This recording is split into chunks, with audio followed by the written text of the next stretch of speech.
A monsoon. A monsoon, right? What are you going to do? They're coming up fast and furious, and we all know that they are underway right now.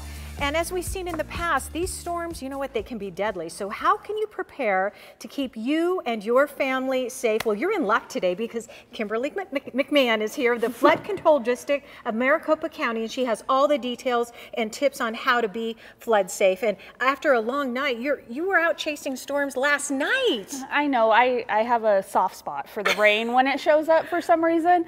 And my husband and I just jumped in our car and headed north and to see if we could get wet. Wow, and did you? Oh, absolutely. Yeah, wet and dirty. Yeah. Right? There's a major dust storm last night. So let's talk about flooding, because here in Arizona, it's something that, you know, we don't have a lot of rain, but when we do, it comes fast and furious. How can we be smart about it? Well, there's just 3 things that we tell the public that they should do when it comes to monsoons, and that's first is we want people to stay informed.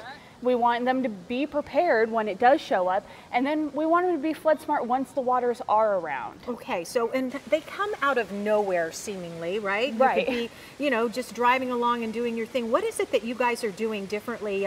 You've actually provided, and I appreciate this, a real-time access to a rainfall map. Right. As it happens, we have our sensors around the county. It's one of the largest alert sets of sensors around the county that we do, and it provides rainfall data, weather information, and we take all that information and we send it out to the first responders.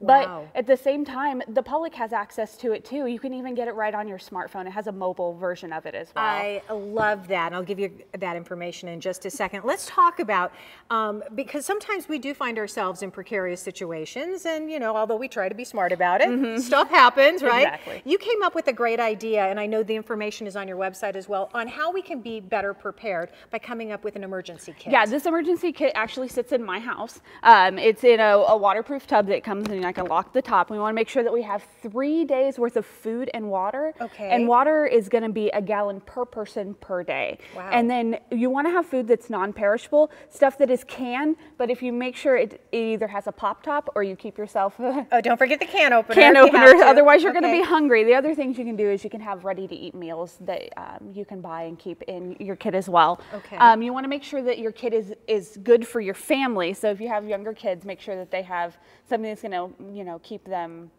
secure. secure. Yeah, things like blankets, stuff that you can keep sanitary napkins and that type of stuff. And also you want to have a first aid kit. Oh, that's a must. Yes, because you don't want to be without that. Now, so you really do keep this right by the door, right? So when do you grab it? How do you, every time you go out? Or? No, I don't. This is the one that stays in my house. Okay. But I do have a backpack, so I have a grab and go one that if I ever have to evacuate for any reason, it keeps smaller water bottles in it, and then that it's easier for me to carry. Okay. Because I don't want to be lugging this big thing around. Right. And then I keep some things in my car as well. So. And that's the challenge, is that there's a lot of things because of the heat you can't keep in your car. Exactly. Right? So it's good to have maybe a little bit of both, some in the car, some ready to go. Yeah.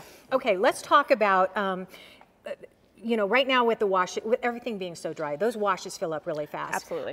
Your best tip on what we should not do when we come across a flooded Well, wash? stay away from flooded waters. Stay out of it with your cars. Stay out of it as a person, because you don't want to end up in a situation where you could be in danger, and then in turn putting other people in danger because they have to come rescue you. Right. Right. We partnered with the Maricopa County Department of Transportation to put up flashing signs in some of our more dangerous areas where the water does come through, that's triggered by that alert system we talked about. Excellent. So that's really cool that we're starting to do more intuitive, you know, things that would be good for the public so we can keep people safe. Okay, so especially, I mean, as if a sign isn't enough, if you see the flashing lights, definitely don't Stay away. cross. Okay. Yeah. Kimberly, good information. Thank you. And thank you for chasing a storm last night, because, you know, then she keeps us all in the know. All right, let me give you some information. The Flood Control District of Maricopa County, they have even more tips on how to be flood smart. You can find them